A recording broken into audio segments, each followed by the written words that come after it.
Wat is die storie met die Heiliges?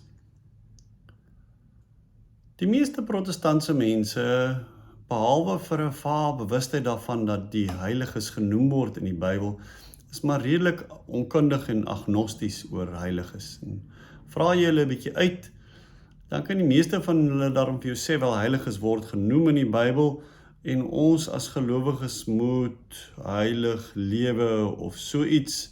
En verder is die manier hoe die Katolieke met Heiliges omgaan, daarom net eenvoudig te middeleeus en downright bygelowig. 'n Mens kan die siening skaars beter illustreer as met die volgende geamuseerde en liggies siniese vertelling uit William Dalrymple se boek From the Holy Mountain, waarin hy 'n besoek beskryf aan die klooster van die heilige Antonius van Egipte en spesifieke gesprek met ene Vader Dioskuros, 'n monnik in die klooster. Die aanhaling gaan so: The monks remain wonderfully dark age in their outlook and conversation. Exorcisms, miraculous healings, and ghostly apparitions of long-dead saints are to them what doorstep deliveries are to suburban Londoners. Unremarkable, everyday occurrences that would never warrant a passing mention if foreigners did not always seem to be so inexplicably amazed by them. See up there, said Abuna Dioskuros as I was finishing my egg. He pointed to the space between the two towers of the Abbey Church. In June 1987, in the middle of the night, our Father St. Anthony appeared there, hovering on a cloud of shining light. You saw this? I asked. No, said Father Dioskuros, I'm short-sighted.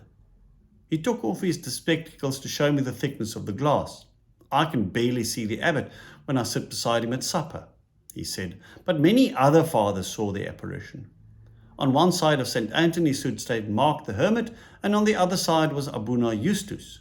Abuna Justus? He's one of our fathers. He used to be the sacristan. So what was he doing up there? He had just departed this life. Oh, I said, I see. Officially he's not a saint yet, but I'm sure he will be soon. His canonization is up for discussion at the next Coptic Synod.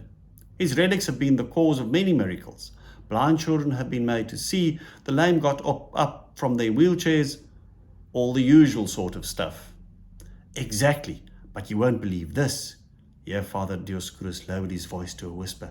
You won't believe this, but we had some visitors from Europe 2 years ago. Christians, some sort of Protestants, who said that they didn't believe in the power of relics. The monk stroked his beard, wide-eyed with disbelief. No, he continued, I'm not joking.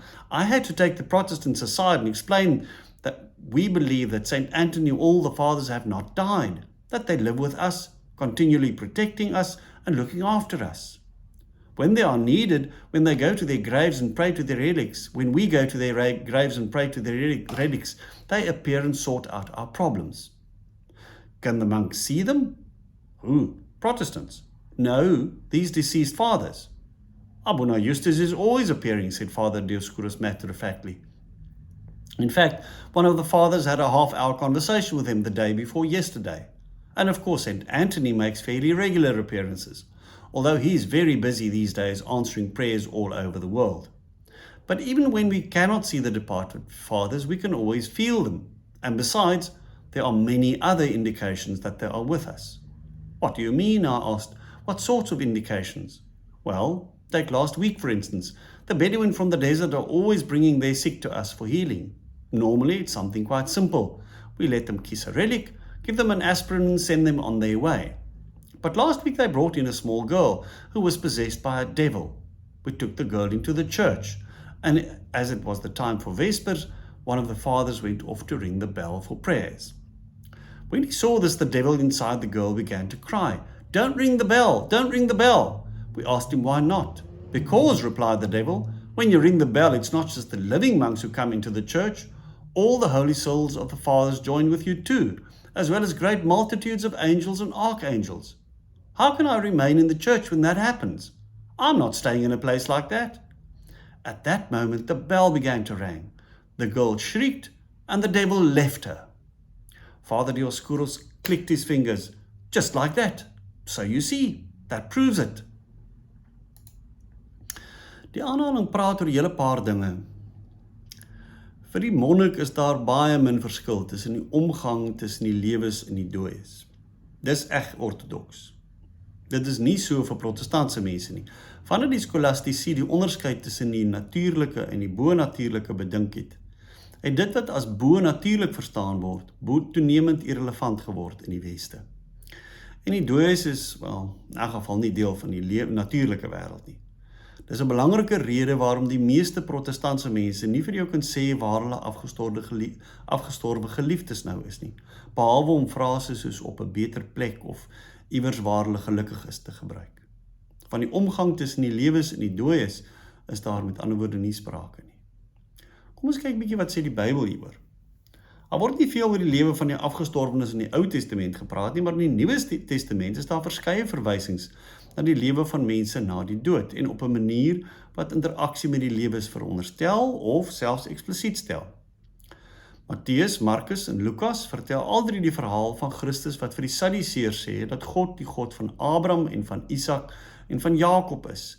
En God is nie die God van die dooies nie, maar van die lewendes. Die afgestorwe aardsvaders is dus nie dood sonder meer nie, maar lewendig. By die verheerliking van Christus op die berg Tabor verskyn Moses en Elia saam met Christus tydens die verheerliking. 'n Mens sou dit nou kon afmaak as 'n gesig of 'n droom van soorte, maar dan moet jy daarom die res van die gebeure heeltemal verwring om by jou skeptisisme in te pas. Wanneer Christus vir Martha en Maria troos na Lazarus se dood, sê hy vir hulle dat Lazarus weer sal opstaan. Martha antwoord dat sy weet hy sal weer opstaan by die wederopstanding op die laaste dag. En dan antwoord Christus vir haar, ek is die opstanding en die lewe, wie in my glo sal lewe al het hy ook gesterwe, en elkeen wat lewe en in my glo, sal nooit sterwe tot in ewigheid nie. En met Christus se sterwe aan die kruis, sê Matteus in hoofstuk 27, het die grafte oopgegaan en baie liggame van die ontslape heiliges het opgestaan, en na sy opstanding het hulle uit die grafte uitgegaan en in die heilige stad ingekom en aan baie verskyn. So hoekom is dit moontlik? Hoe werk dit dan? Wel, dit gebeur omdat Christus se menswording, die skepping, wat deur die sondeval afgesny is van die lewe van God, weer met die goddelike lewe kom deurdring en vervul het. Dit is hierdie lewe in Christus wat in ons meer en meer tot uiting kom in die proses van ons redding, wat soos ek al in 'n vorige video gesê het, behels dat ons die dooie lewe aflê en die nuwe lewe meer en meer uitleef. Tot die mate wat dit gebeur, vind dieselfde verheerliking as wat Christus vir sy disippels op die berg Tabor kom wys het, ook meer en meer in ons eie lewe plaas. En die Heiliges is mense in wie hierdie verheerliking van die materiële wêreld reeds voltrek is. Ek het ook reeds van tevore gesê dat die Ortodokse Kerk glo dat ons siele en ons liggame gered word. Tot die mate waartoe ons die liggaam se geneigtheid tot die uitleef van sy sondige begeertes inperk, word ons fisiese belewenis in die natuurlike wêreld met 'n nuwe lewe, 'n goddelike lewe gevul. Wonderwerke is daarom die deurbreek van die hemelse goddelike lewe in die gevalle aardse lewe in. Dis hoekom daar tallose verhale is van wonderwerke wat tot vandag toe nog gedoen word deur mense wat in 'n besonder noue verhouding met God staan. Mense oor wie onomwondig gesê kan word dat hulle in Christus bly en Christus in hulle. Dis nakies moet ek daarom byvoeg dat nie een van hulle eie televisiekanale het of duur Italiaanse klere dra nie. As ons verlossing, heiligmaking behels en heilige teose of eenwording met Christus behels, hoekom sal dit dan nie vir ons moontlik wees om met Christus se krag op te tree nie? Dit is terloops in hierdie lig wat die verering van die relieke van heiliges gesien moet word. Dit gebeur om dieselfde rede as wat die skaduwee van Petrus mense kon gesond maak en hoekom die vrou met bloedvloeiing maar die soem van Christus se kleed kon aanraak om gesond te raak. Wanneer iemand heilig word, word die materiële werklikheid geheilig en word die vervulling daarvan met die Heilige Gees heel dikwels sigbaar. En die ou kerk het reeds hierdie gebruik van die verering van relieke gehad, reeds in 155 na Christus, Dis beswaarlik 120 jaar na Christus se afsterwe. Is 'n martelaar Polycarpus se liggaam bewaar en die dag van sy afsterwe deur Christene by sy graf gevier. Die eie tydse geskiedenis van sy marteldood, een van die vroegste geskrifte oor 'n marteldood in die kerk, praat van sy heilige vlees, en dit is ook uit hierdie geskrif duidelik dat sy liggaam 'n onderwerp van verering was na sy dood. Die tweede ding wat mens uit Dalrymple se gesprek met die monnik kan haal, is sy geloof dat die afgestorwe heiliges hulle help en beskerm. Dis ook 'n reg ortodokse siening. Nou hoor ek sommer dadelik die protestantse beswaar.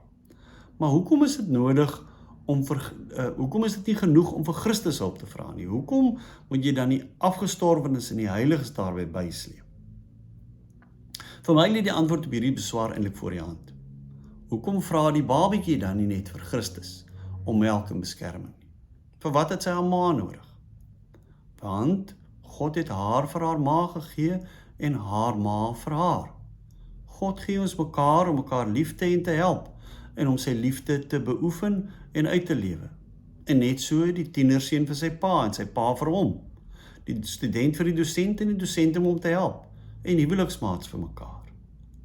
Ons verhouding met God is nie 'n konsep of 'n wiskundeformule wat in die boonste laag van die atmosfeer of in die binnewerke van ons brein uitgewerk word nie. God die gans andere het vir ons Christus gegee om aan te vat, na te luister, vir hom vrae te vra en om ons liggame en ons siele te kom red.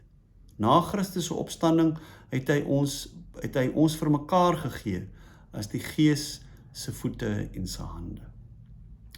En ook 'n wolk van getuies, soos Paulus sê, lewendig en dood, om ons te help en ons te bemoedig en vir wie ons kan vra vir voorbidding, soos wat jy vir jou vriende vra om vir jou te bid as dit swaar met jou gaan. As 'n mens maar net die idee kan oorkom dat die dooies daar ver iewers in die bo-natuurlike eter rondsweef, word dit eintlik natuurlik om te glo dat ons 'n gesprek met die dooies kan tree en dat hulle sal reageer op ons versoeke. Die derde ding waaroor mense kan praat na aanleiding van Dalrymple se aanhaling is die idee van die verering van heiliges.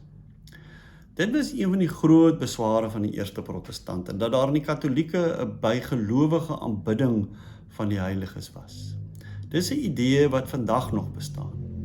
Hierdie aanklag moet mense antwoord deur eerstens uit te wys dat die verering van mense heeltemal natuurlik is. Ons vereer staatshoofde en politici, popsterre, pryswenners van alle soorte, ryk mense, mense van hoë rang in die weermag, ouer mense en so aan. En dit doen ons op 'n hele klomp maniere. Ons het plakate van hulle teen ons mure as ons kinders is, ons het portrette van hulle in staatskantore, ons salueer hulle, ons gil en skree as hulle op die verhoog verskyn, ons lees wat op sosiale media kwytraak, en as 'n sportster 'n hemelse punt wen, wat doen mense? Hulle sit hulle hande in die lug en hulle buig vooroor. Teen hierdie agtergrond is die verering van mense wat heilig geword het ook eintlik heeltemal natuurlik. Maar daar is hier 'n ekstra dimensie. Ons vereer eintlik nie die persoon soseer nie, as die beeld van God wat in die persoon deur die genade op 'n spesiale manier sigbaar geword het. En ons verering is ingebed in die liefde wat God vir ons het, en wat die Heilige uitgeleef het, en steeds teenoor ons uitleef, en wat ons dan bloot beantwoord, as ons die persoon in liefde vereer. So ten slotte, wat is 'n heilige? Wie is heiliges? In die Ortodokse kerk glo ons, soos ook in die protestantse kerke, dat enige persoon wat in die hemel is, 'n heilige is. Het sy die persoon as 'n heilige erken word in die kerk of nie? So is die dief aan die kruis 'n heilige, en die sondares wat Christus se voete gesalf het, en die profete, en Dawid en Moses. 'n Heilige is nie iemand wat sonder sonde geleef het nie, maar iemand wat ware berou getoon het en in hulle nederigheid en hulle liefde vir God en die mensdom, die hele kerk in hulle self gered het. Heiliges word deur God geopenbaar, deur die beantwoording van gebede en ander wonderwerke. Heiliges word gewoonlik eerste deur 'n plaaslike gemeenskap, mense wat hulle geken het, as 'n heilige erken en vereer. En soos wat hulle bekendheid as heiliges versprei, word hulle mettertyd deur die hele kerk bekend. Heiligverklaring is iets wat deur 'n synode van biskoppe geskied en beteken dat die naam van die persoon op die kanon van heiliges van die kerk geplaas word en dat daar 'n spesiale diens vir die persoon gehou word. Dan word die persoon se lewensverhaal en dade op 'n spesifieke dag in die jaar in herinnering geroep. Maar mens moet onthou dat 'n heilige nie heilig word wanneer hy of sy deur die kerk heilig verklaar word nie. Die kerk se erkenning is alleen maar 'n bevestiging van die heiligheid van die persoon wat alreeds die geval is. En ja, daar is baie onbekende heiliges wat nie deur die kerk erken word nie, maar wat nie daarom minder heilig is nie. Mens dink aan die honderdduisende askete wat in die eerste eeue in die Midde-Ooste en in Egipte as kluisenaars en in kluisenaarsgemeenskappe gelewe het. Mens dink ook aan hedendag aan die Egiptiese martelare, wie se kele op die strand in Libië deur ISIS afgesny is, omdat hulle Christus nie wou verloon nie. En wat dan van die ikone van die heiliges en die verering daarvan? Wel, daaroor praat ons 'n volgende keer, want dit is 'n onderwerp heeltemal op sy eie.